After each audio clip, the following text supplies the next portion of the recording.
Hello viewers, আমার ফসল চ্যানেলে আপনাদের সবাইকে স্বাগতম। তো লঙ্কা চাষে কিন্তু একটি মারাত্মক সমস্যার সম্মুখীন হতে হয় প্রত্যেকটা চাষিদের, সেটা হচ্ছে পাতা কোঁকড়ানোর সমস্যাটা। এই পাতা কোঁকড়ানোর সমস্যাটা কিন্তু বিভিন্ন কারণের জন্য হয়ে থাকে।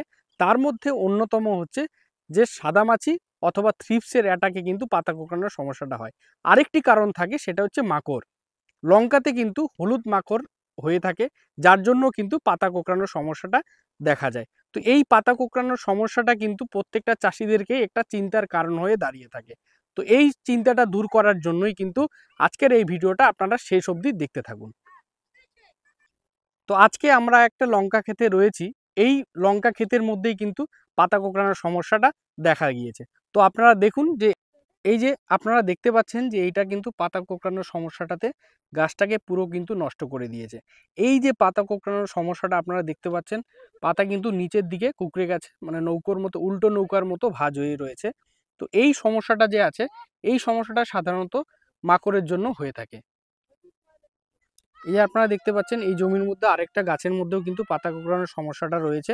এটা কিন্তু সাধারণত থ্রিপসের কারণে হয়ে থাকে। দেখুন পাতাগুলো কিন্তু ওপরের দিকে কুঁকড়ে রয়েছে। থ্রিপস অ্যাটাকের জন্য কিন্তু থ্রিপস কী করে, পাতার রসকে চুষে খায়, যার জন্য কিন্তু পাতাগুলো কিন্তু কুঁকড়ে যায়। তার পাশাপাশি যদি আমরা মাকড় দেখি, মাকড়ও কিন্তু সেম কিন্তু পাতার রসটাকে চুষে খায় এবং পুরো গাছটাকে কিন্তু বসিয়ে দেয়। আর কিছু কিছু জায়গায় দেখা যায় যে গাছটা লালচে রং দেখা যায়। তো থ্রিপসের জন্য বাজারে কিন্তু আপনারা অনেক ধরনের ওষুধ পেয়ে যাবেন। তার মধ্যে অন্যতম হচ্ছে সিনজেন্টা কোম্পানির এই সিমোডিস ওষুধটা। এটা কি করবেন, প্রত্যেক ব্যারেলে হচ্ছে 20 ml করে দিয়ে স্প্রে করবেন। সেই স্প্রে করার পরে আপনারা কিন্তু যেই পাতা কোঁকড়ানোর সমস্যা থ্রিপসের জন্য হয়, সেটা কিন্তু আপনারা পুরোপুরি সমাধান পেয়ে যাবেন। এবং মাকড়ের সমস্যাটাকে সমাধান করার জন্য আমাদের এই ওষুধটা কিন্তু ব্যবহার করবেন, সিজমাইট, যেটা হচ্ছে ইন্দোফিল কোম্পানির ওষুধ। এটা আপনারা ব্যবহার করলে কিন্তু মাকড়ের সমস্যাটা থেকে পুরোপুরি সমাধান পেয়ে যাবেন।